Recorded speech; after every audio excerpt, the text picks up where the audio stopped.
오늘 우리가 믿음의 승리라는 말씀의 제목으로 하나님 말씀 증거하도록 하겠습니다.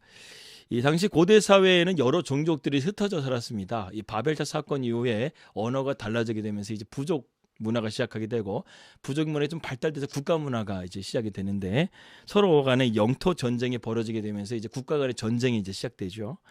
그런 가운데서 이제 이 북방에 있었던 이 그돌라오메를 주로 한 연합군이 이 남방에 있는 그 가나안 땅에 있는 남부 지역에 있는 그 소돔과 고모라 외에 또 여러 나라들을 지금 약탈을 해고 또 점령을 해가는 그러한 상황들을 우리가 보게 됩니다. 그 처음에는 점령이 돼가지고 그돌라오멜에게 조공을 바치고 엎드렸었는데 이들이 나중에는 반란을 일으켜가지고 그돌라오멜이 다시금 연합군 입고 와서 지금 가나안 땅을 다시금 평정해 가는 한번 겨뤄볼 수 있겠다 생각하고 군사력을 얼마나 많이 준비했겠어요. 근데 소돔과 고모라와 그 왕들이 준비한 것보다 이 그돌라오멜의 군대가 상당히 거세고 또 막강했던 것을 보게 됩니다. 그래서 그들이 오늘 또다시 패해가지고 또 롯과 또 롯이 살고 있었던 소돔과 고모라에 있는 백성들 다 포로로 끌려가게 되는 그런 상황 가운데서 아브라함이 군사를 이끌고 가가지고 그돌라오멜과 그 연합군들을 승리하게 돼서 이 전리품을 가져오게 되고 또 멜기세덱을 만나게 되고 하나님 앞에 영광을 돌리는 그러한 내용들을 다루고 있습니다. 오늘 전체적인 줄거리 이런 내용입니다. 이 줄거리 속에서 우리가 하나님의 주시는 메시지를 어떻게 우리가 가져가는가, 이것을 오늘 우리가 함께 나누도록 하겠습니다. 이 아브라함의 삶 속에서요, 유일하게 전쟁이 있었던 전쟁이 바로 14장에 나오는 내용입니다. 아브라함은 솔직히 이 전쟁 가운데서 참 특별한 은혜를 받은 사람이었어요. 왜냐하면 그돌라오멜이 소돔과 고모라와 그 가나안 땅의 남부 지역을 다 점령해 갔거든요. 근데 아브라함도 그 점령해 가는 그 지역 안에 분명히 소속되어 있었는데 그 그돌라오멜이 아브라함은 건들지 않고 소돔과 고모라와 여러 국가들만 건들고 그 다음에 북쪽으로 전진해 나갔다는 것입니다. 이게 무슨 의미일까요? 하나님께서 아브라함을 지켜주셨다는 의미예요. 그러니까 이 가나안 땅에 있는 남부 연합군 5개 국가가 연합해가지고 아몰이라든가 소돔이라든가 연합군이 돼가지고 이 그돌라오멜을 대적하려고 싸웠다고 한다면 그돌라오멜이 군사를 이끌면서 아브라함 지역을 안 지나갔겠습니까? 그 당시 아브라함이 이 마물의 아모리족 속 땅에 있었단 말이죠. 그 적진 안에 분명히 있었다는 것입니다. 근데 아브라함을 그 적들이 건들질 않아요.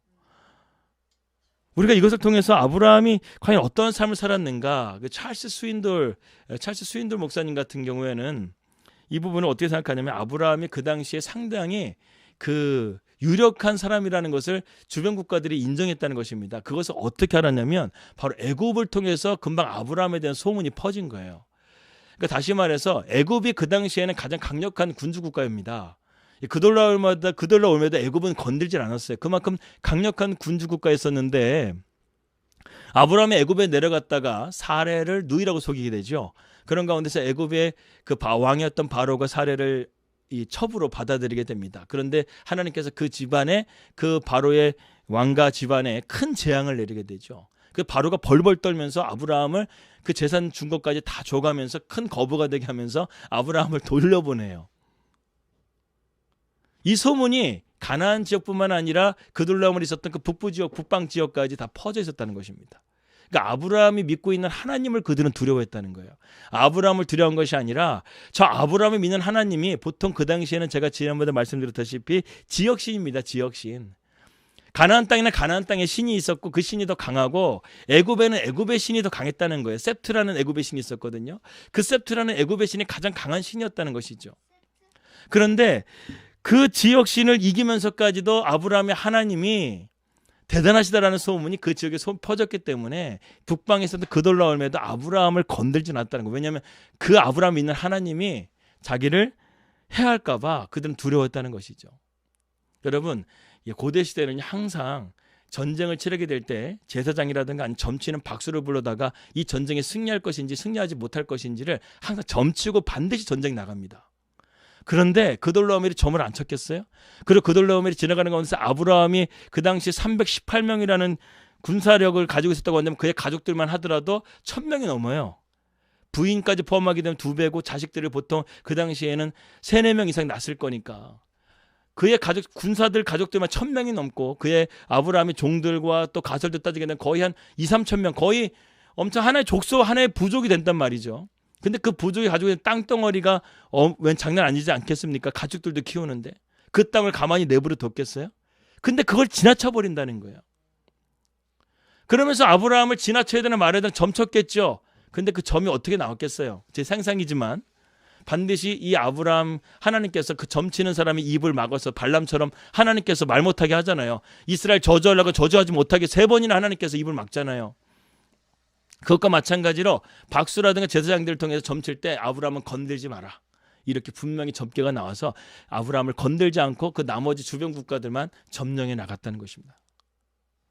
저는 오늘 말씀을 통해서 이것을 발견하게 돼요. 하나님께서 지켜주시면요, 그 어떤 적들이 오더라도 안전하다는 거예요. 여러분, 엘리사하고 또 게하시가 이 도담성에 있었을 때 아람의 왕이 1만 명이라는 데는 엄청난 군사력을 데리고 도담성이라는 작은 성이에요. 그 작은 성을 10,000명의 군대가 에워쌌어요. 이 게하시가 그의 사관이 불안해가지고 떨고 있었을 때 하나님께서는 엘리사는 하나님 앞에 기도합니다. 하나님, 저는 보는데 저 게하시는 못 보는 것 같습니다. 하나님, 저 사관이 볼 수 있도록 눈을 열어달라고 기도하니까 그 게하시가 딱 눈을 뜨는 순간 어떻습니까? 이 도담이라는 성을 아람의 군대가 둘러싸고 있지만 그 엄청난 군대가 산을 둘러싸면서 하나님의 천군 천사 불병거와 불말들이 이 성을, 엘리사를 지키기 위해서 성이 군대가, 엄청난 군대가, 하늘의 천군 천사가 지키고 있는 것을 보게 된다는 것이죠. 여러분, 이렇습니다. 하나님께서요, 허락하지 않으시면 이 땅의 사탄은 우리의 손 하나 털끝 하나 건들지를 못한다는 것입니다. 오늘 말씀을 통해서 우리는 이걸 깨닫는다는 것이죠. 소돔과 고모라가 무너졌습니다. 가나안 남부에 있는 연합군들이 무너져 버렸어요. 도망치고 모든 것을 다 빼앗기고 가게 됐습니다. 그런데 아브라함은 안전하다는 거예요. 1000만이 나를 둘러진친다 할지라도 내가 안전히 거하리로다. 이 말씀처럼 하나님께서 지켜주셨다는 것입니다.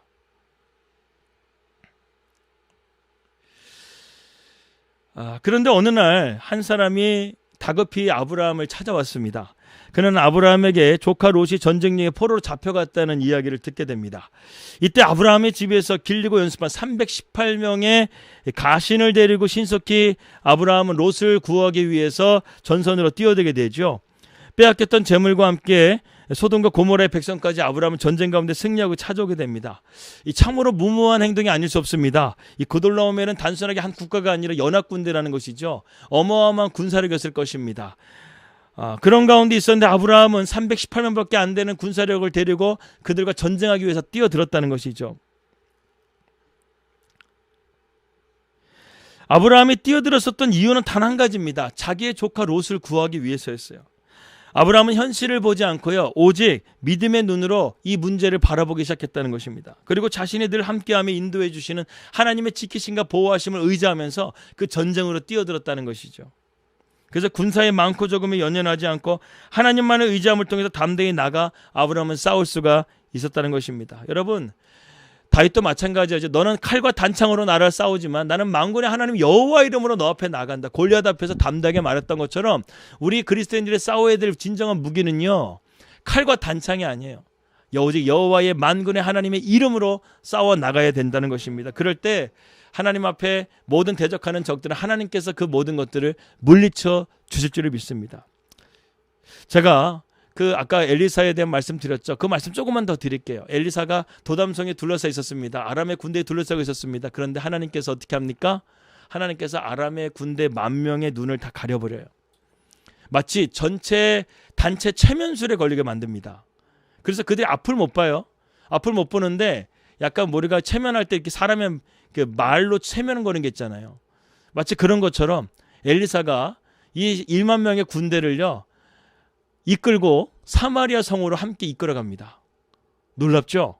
그래서 1만의 군대가 사마리아 성까지 갔는데 사마리아 성의 그 적진의 정가운데 딱 들어가가지고 그때서야 그들이 그 체면에서 깨어나게 돼요.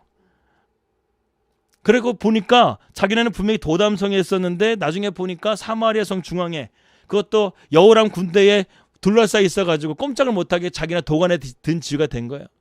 원래는 엘리사를 도관에 든 쥐로 만들기로 했던 것이었는데 지금 자신들이 도관에 든 쥐가 되어버린 거예요. 하나님이 이렇게 역전하시는 거예요. 하나님은 이처럼 우리의 삶 가운데 놀라운 일들을 일으키신다는 것이죠. 히스기야도 마찬가지입니다. 18만 5천 명이라는 아수르 군대 사나립의 군대가 있었음에도 불구하고 얼마나 교만했습니까? 너희 하나님이 살아계시다고 한다면 너희들을 나에게 이렇게 넘겨줬겠느냐 하면서 얼마나 하나님을 조롱하고 비방합니까? 그런데 그날 밤에 히스기야가 하나님의 성전의 벽을 향해서 기도하고 있었을 때 하나님께서는 이사야를 통해서 하나님께서 말씀하시죠. 이 군대가 하나도 남지 않고 죽게 될 것이고 그 사네립 왕은 고국으로 돌아가서 자기 자식에게 죽게 될 거라는 예언을 듣게 됩니다. 그런데 그날 밤에 그것이 다 이루어지게 돼요.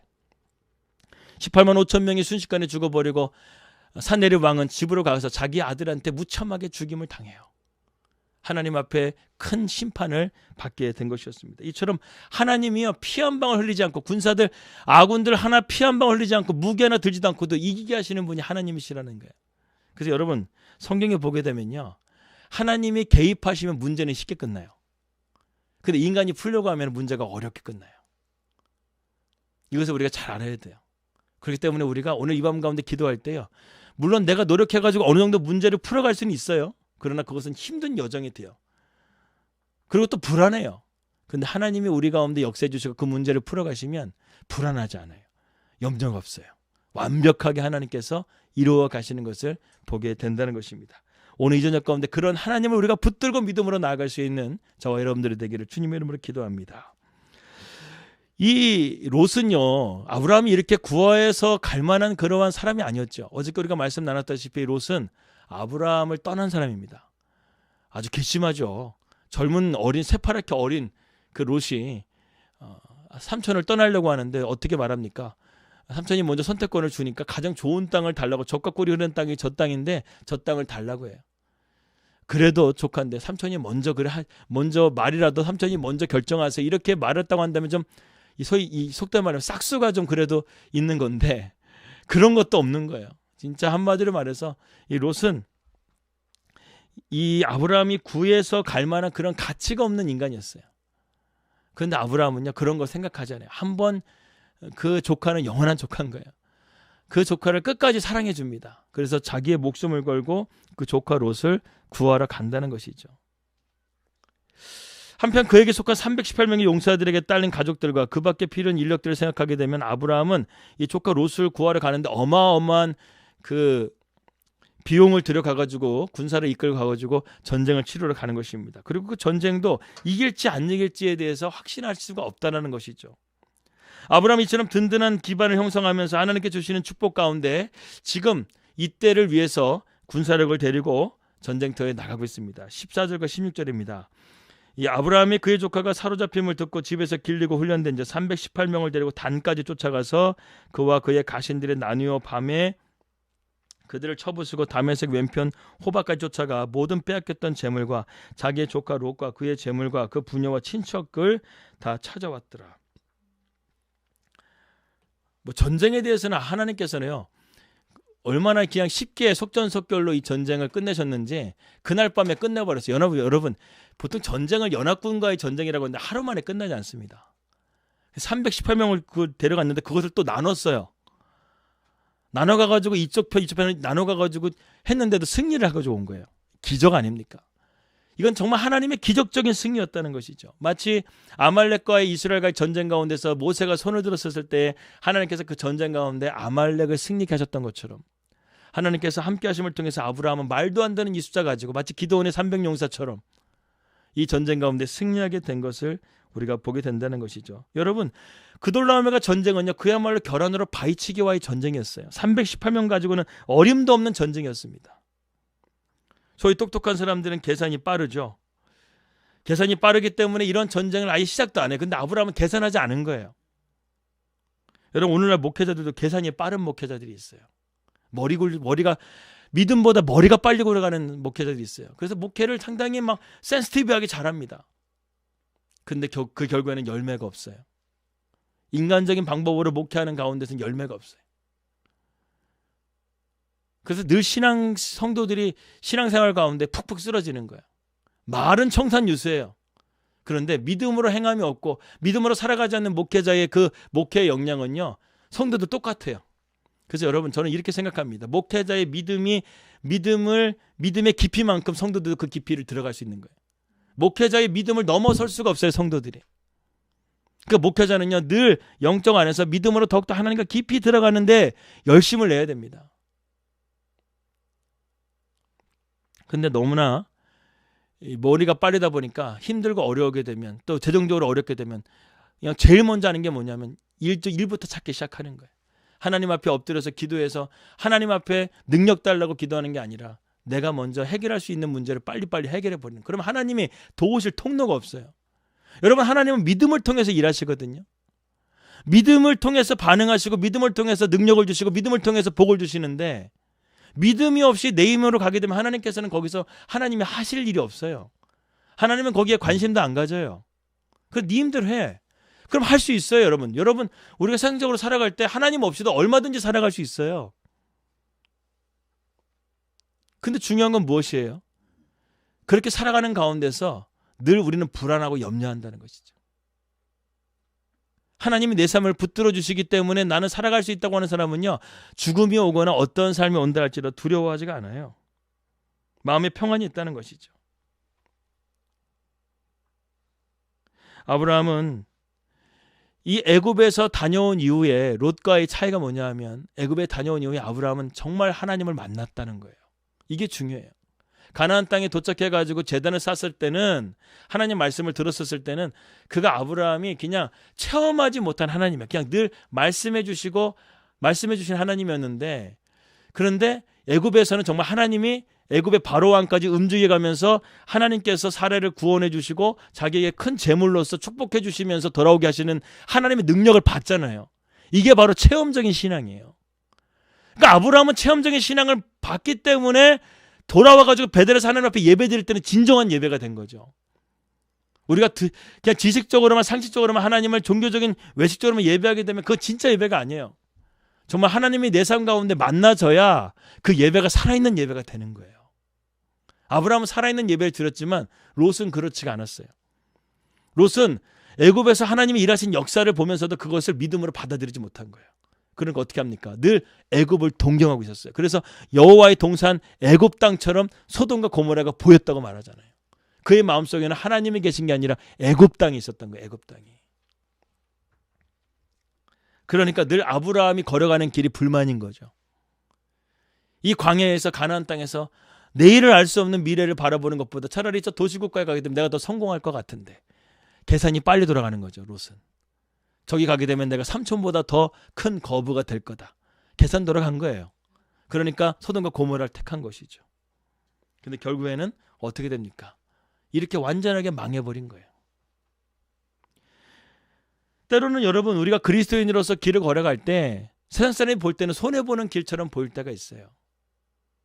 세상 사람들은 얼마나 얕습니까?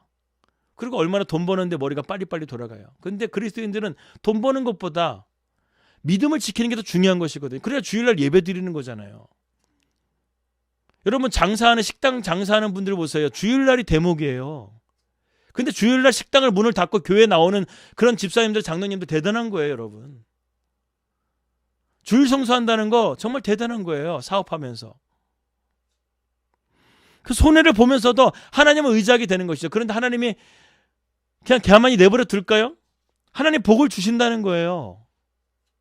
주일 성수하는 자에게 하나님께서 2배의 복을 주죠. 만나를 주실 때 하나님께 토요일날 걷는 자들, 안식일날, 이제 그 당시는 안식일이죠. 금요일날 만나를 거둘 때 2배를 걷게 해주세요. 근데 그 다음날 그 만나가 보통 평일날에 만나를 걷게 되면 다 썩어버리는데, 금요일날 만나를 걷게 되면 이틀치를 하나님께서 주시는 거예요. 썩지가 않는 거예요. 하나님께서 책임져 주신다는 거. 우리가 하나님을 붙들고 하나님 말씀 가운데 살아가게 되면 하나님이 책임져 주신다는 거. 사람이 떡으로만 살 것이 아니요 살아계신 하나님의 말씀으로 살게 되면 하나님이 책임져 주신다는 거. 이것을 믿으라는 것입니다. 여러분, 바울이 그랬습니다. 바울의 삶이 그랬어요. 바울이 3차 전도 여행을 마치고 나서 예루살렘으로 가려 했을 때 고난과 핍박이 있을 것이라고 말했습니다. 여러 사람들이 만류했어요. 그런데 바울이 그럼에도 불구하고 믿음으로 갔어요. 뭐라고 하고 갔냐면 사도행전 20장 24절 말씀에 내가 달려갈 길과 주 예수께 받은 사며 그 하나님의 은혜의 복음을 증거하는 일에 맞추려면 나의 생명도 조금 더 귀한 것으로 여기지 않는다. 인간적으로 볼 때는 가지 않는 게 맞지만 사명을 위해서는 내가 가야 된다는 것이죠. 그러니까 여러분, 우리의 그리스도인들의 삶은요, 이제는 내 삶의 안전과 평안을 위해서 가는 게 아니에요. 사명을 위해서 가는 거예요. 사명을 위해서. 때로는 그 가운데서 내가 억울한 일을 당할 수도 있고 손해를 볼 수도 있지만 사명을 위해서 가는 거예요. 하나님이 이러한 것들을 인정하신다는 거예요. 이것을 믿음으로 인정하신다는 거예요. 내가 평안히 잘 먹고 잘 사는 거 하나님 그것에 기뻐하지 않으세요. 우리가 사명을 이뤄가게 될 때 먼저 그의 나라와 그 일을 구할 때 이 모든 것을 더해 주시는 거예요. 아브라함이 지금 자기 자신을 위해서 이렇게 가는 것이 아니라 한 영혼을 살리기 위해서 가고 있는 거예요. 사명을 위해서 가는 거예요. 그 여정 가운데 하나님이 함께 하셨습니다. 여러분, 바울도 예루살렘으로 가게 됐을 때 분명히 그의 가운데 어려운 일이 닥쳤죠. 감옥에 갇히게 됩니다. 매질을 당하게 됩니다. 2년이나 넘는 시간 동안에 감옥에서 계속 있으면서 계속 신문을 받게 돼요. 그런데 그 여정 가운데 바울이 그냥 감옥에만 있었느냐? 아니었어요. 그 가운데서 바울이 복음을 계속 증거합니다. 가이사랴 감옥에 있었을 때는 벨릭스와 베스도와 아그리빠와 버니게 이러한 권력자들에게도 복음을 증거하게 될 뿐만 아니라 또 배를 타고 또 로마로 가는 여정 가운데 276명이라는 죄수들과 간수들에게 예수님의 복음을 증거하게 됩니다. 그리고 그다 가다가 중간에 어떤 섬에 파손돼 가지고 섬에 표류하게 되죠. 그 섬에서도 바울은 기적을 행함을 통해서 그 복음을 증거하게 되고 로마로 와서는 가택연금되는 상황 가운데서도 그가 죽는 그 순간까지 복음을 증거하다가 거침없이 복음을 증거하다가 그의 생을 마치게 되는 것을 보게 됩니다. 사명이라는 것이죠. 이게 바로 믿음의 사람입니다. 우리가 때를 얻든지 못 얻든지 주 하나님의 영광을 위해서 살아가는 것이 바로 사명이라는 것이죠. 하나님이 가장 기뻐하시는 사명은 한 영혼을 구원하는 거예요. 그 영혼을 위해서 내가 죽을 수 있는 것, 그게 진정한 친구라고 그랬어요. 많은 친구가 있지만 그 친구를 위해서 죽을 수 있는 것이야말로 진정한 친구라고 말씀하고 있는 것입니다. 여러분, 예수님은 우리의 진정한 친구가 되셨죠. 우리를 위해서 기꺼이 십자가에 달려 죽으신 분이 바로 예수님이십니다. 그 십자가의 사건이 오늘 바로 내 안에 있는 사건으로 여겨져야 된다는 것이죠. 여러분, 제가 오늘 아침에 여러분들에게 의롭게 되는 길에 대해서 말씀을 나눴습니다. 의롭게 되는 길 가운데서 제가 여러분들에게 말씀드린 건 의롭게 된 하나님의 조건 3가지가 있었죠. 첫 번째는 무엇이에요? 사랑이 있다는 거예요. 하나님 우리를 사랑하시기 때문에 자신의 생명을 바치셨어요. 두 번째는 하나님 우리를 믿으셔요. 하나님께서 우리를 믿으시기 때문에 믿음의 의롭다함을 우리가 얻게 된 거예요. 그리고 세 번째는 하나님께서 우리를 위해서 간청하고 계세요. 지금도 하나님의 보좌 우편에서 우리를 위해서 기도하심을 통해서 우리가 오늘도 믿음 안에서 흔들리고 연약하고 죄에 무너질지라도 하나님께서 우리에게 믿음을 통해서 우리가 구원을 얻을 수 있도록 우리를 위해서 간구하시고 중보하시는 진정한 미디에이터, 중보자가 되신다는 것입니다. 여러분, 이것을 믿으시기 바랍니다. 우리의 힘으로 우리의 노력으로 우리가 의롭게 된 것이 아니라 하나님께서 이렇게 사랑과 믿음과 우리를 위해 기도하심을 통해서 우리가 의롭다함을 받은 거예요. 우리를 봐주시는 거예요. 우리 하나님의 자녀로 칭의로서 입혀주신 거예요. 이렇게 받은 하나님의 은혜를 우리가 깨닫는다고 한다면 우리가 날마다 감격과 기쁨으로써 하루를 살아가야 될 텐데, 그렇게 살면 너무나 좋은데 우리는 늘 불평하고 원망하고 산다는 것이죠. 저 자신의 찔림이에요.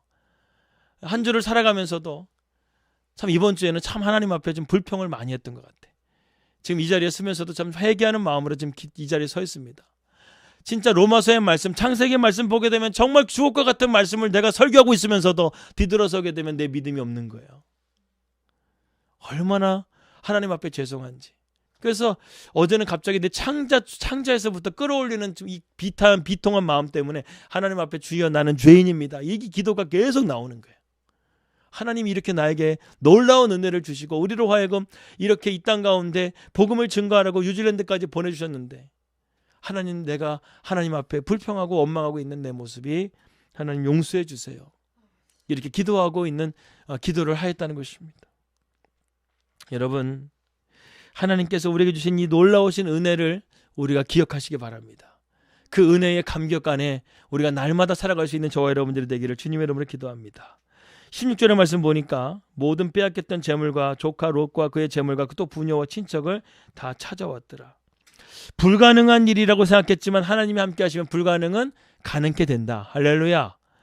이것이 바로 하나님의 역사라는 것입니다. 안 되는 일이 되었고 없는 일이 생겼습니다. 빼앗겼던 모든 재물과 조카 롯과 부녀들 그리고 그에 관계된 모든 것들을 다 가지고 돌아오게 되었다는 것이죠. 이것이 바로 믿음이라는 것입니다. 믿음을 통해서 아브라함은 순종했고 하나님께서 그에게 이러한 놀라운 은혜를 베풀어 주셨다는 것이죠. 여러분, 하나님의 일을 하는 데 있어서 상식과 이성은 별로 도움이 안 될 때가 있어요. 때로는 상식과 이성이 아니라 우리의 의지적인 믿음을 가지고 하나님 앞에 나아갈 때가 더 중요할 때가 있습니다. 그런데 대부분요, 고난이 올 때, 어려움이 올 때는요, 우리가 의지적인 믿음이 정말 필요할 때가 있어요. 감정도 흔들려요. 이성과 상식도 흔들려요. 그러나 의지는 흔들리지 않더라고요. 그냥 딱 이렇게 못 박아 버렸어요. 나는 절대로 하나님을 신뢰하겠다. 하나님을 믿겠다. 이렇게 내 믿음 가운데 의적인 믿음을 가지고 이렇게 주님 앞에 나가게 되면 주님은 반드시 그 믿음 가운데 역사하신다는 것입니다. 로마서 8장 말씀 보게 되면 우리가 알거니와 하나님을 사랑하는 자 곧 그의 뜻대로 부르심을 입은 자들에게는 모든 것이 합력하여 선을 이룬다. 이렇게 말씀하고 있습니다. 하나님은 오늘도 믿음이 있는 자를 도우신다는 것이죠. 도울 수 있는 통로가 바로 믿음이라는 것입니다. 그래서 예수님은 누가복음 18장 42절에서 이렇게 말씀하시죠. 내 믿음이 너를 구원하였느니라 라고 말씀했습니다. 믿음 없이는 우리는 구원을 받지 못한다는 것이죠. 하나님은 믿음으로 한 일에만 관심을 보이십니다. 우리 자신의 능력과 경험과 이론으로 일할 때는 하나님이 개입하실 이유가 없어요. 기도하지 않는 사람, 믿음 없는 사람에게 하나님이 어떻게 응답하겠습니까? 아브라함이요, 이제 이 사건 이후에 약속의 자녀를 달라고 아브라함이 그렇게 기도합니다. 근데 하나님께서 아브라함의 믿음을 계속 보시죠. 그러다가 어떻게 됩니까? 애굽에서 데려왔던 하갈이라는 여종을 통해서 이스마엘을 낳게 됩니다. 하나님의 약속을 저버린 거예요. 그래서 하나님께서 어떻게 합니까? 85세에 이스마엘을 낳는데 15년 동안 하나님 침묵하세요. 하나님이 믿음 없이 행동하는 자에게는 침묵하십니다. 반응하지 않으신다는 거예요. 근데 100세가 됐을 때쯤에 하나님께서는 아브라함이 이제 믿음이 어느 정도 그 이스마엘을 낳은 다음에 아브라함이 그 다음에는 자녀를 낳지 않죠. 다시금 자식을 반성하고 깨달은 거예요. 하나님을 기다린 것입니다. 그러자 99세 되던 해에 아브라함을 하나님께 찾아와 주셔가지고 이삭을 낳게 되는 것을 예언해 주시죠. 그리고 아브라함이 1년 동안 그걸 믿고 신뢰하면서 기도합니다. 그리고 1년 후에 그 이삭을 낳게 되는 것이죠. 여러분, 이처럼 하나님은 믿음에 반응하는 하나님이신 거예요. 오늘 이 저녁 가운데 우리에게 그 믿음이 겨자씨만한 믿음이라 할지라도 하나님을 진실로 믿는 그 믿음이 우리 안에 새겨질 수 있기를 주님의 이름으로 기도합니다. 이제 결론적으로 함께 나가보겠습니다. 이제 아브라함이 승리하고 돌아와서 두 왕이 이제 소개가 됩니다. 한 왕은 소돔 왕이었고 한 왕은 엘람 왕이었던 멜기세덱 왕이었습니다. 살렘 왕이었던 멜기세덱 왕이었습니다. 여기서 멜기세덱은 참 신비로운 인물입니다. 18절 말씀에 등장하게 되는데 살렘 왕 멜기세덱이 떡과 포도주를 가지고 나왔으니 그는 지극히 높으신 하나님의 제사장이었더라. 멜기세덱이라는 뜻은 의의 왕이라는 뜻을 가지고 있습니다. 그리고 그는 지극히 높으신 하나님의 제사장이라는 말씀하고 있습니다. 아브라함과 이 살렘 왕이 알고 있었는지 안 알고 있었는지는 잘 모르겠지만 저는 좀 관련성이 좀 있다고 좀 생각이 듭니다. 아무튼 아브라함은 이 살렘 왕에게 하나님과 함께 경배하고 나서 자기의 가져온 전리품의 11조를 살렘 왕 하나님 앞에 드리는 것을 보게 된다는 것이죠. 그는 아브라함을 맞이하러 나오면서 떡과 포도주를 가지고 또한 축복을 해주게 됩니다. 떡과 포도주 하게 되면 무엇이 생각납니까? 예수님의 만찬이 생각나게 되죠. 19절과 20절입니다. 그가 아브라함에게 축복하이르되 천지의 주제이시여 지극히 높으신 하나님이여 아브라함에게 복을 내리소서. 너희 대적을 내 손에 붙이신 지극히 높으신 하나님을 찬송할지로다. 아브라함이 그 얻은 것의 10분의 1을 멜기세덱에게 주었더라. 아주 아름다운 장면으로 이 첫 번째 왕과의 만남이 이루어집니다. 그런데 두 번째 왕은 좀 이상합니다. 멜기세덱 왕과는 전혀 다른 반응을 보이고 있는 소돔 왕을 보이게 됩니다. 이 소돔 왕은요, 아주 좀 이렇게 내로남불과 같은 그런 사람이에요. 자기가 되찾은 물건은 마음대로 하고 백성들, 포로된 그 자기의 소돔의 백성들을 자기가 돌려달라는 거예요. 사실은 여러분 이게 말이 안 되는 것입니다. 보통 전쟁에서요, 승리한 사람이 그 포로들까지 다 자기 것으로 여기는 것이에요. 그런데 소돔 왕은 아브라함이 지금 전쟁에 승리해가지고 왔는데 자기네들은 패전해가지고 도망쳤던 사람 아닙니까? 근데 아브라함이 승리하고 왔는데 자기 백성을 달라고 하는 거예요. 얼마나 뻔뻔합니까? 이걸 뭐 주면 좋겠다 이런 말도 아니고 내 백성은 너는 네 물건들은 네가 갖고 내 백성들은 나 달라는 거예요. 그런데 이러한 말도 안 되는 이 소돔 왕의 태도 가운데 아브라함 불쾌하거나 그런 게 없었어요. 아브라함이 이미 이 전리품을 가지고 승리하고 돌아올 때 이 물건들을 어떻게 할 건지 다 정해놓고 있었다는 거예요. 마음을 이미 정한 상태예요. 수많은 나라에서 약탈한 전리품들이 얼마나 많았겠습니까? 엄청난 것이었을 것입니다. 그러나 그는 그것을 자기의 식솔들과 함께 갔던 동료들이 취한 것 외에는, 들어갔던 비용들 외에는 그 전리품을 하나도 갖지를 않아요. 즉 아브라함은 자기는 이것에서 아무것도 취하지 않겠다고 말한 것입니다. 아브라함은 믿음으로요 지금 물질에 대한 유혹도 이겨내고 있는 거예요. 전리품에서요 자기는 하나도 취하지 않아요.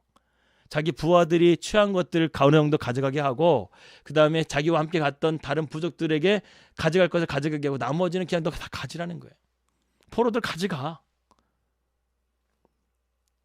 욕심이 있었다고 한다면 왜 그것을 다 줬겠습니까? 자기가 다 갔지. 안 그렇습니까? 그런데 아브라함은 그것을 이겨내요. 물질의 유혹을 이겨내고 있는 거예요. 우리는 얼마나 물질의 유혹에 잘 넘어갑니까?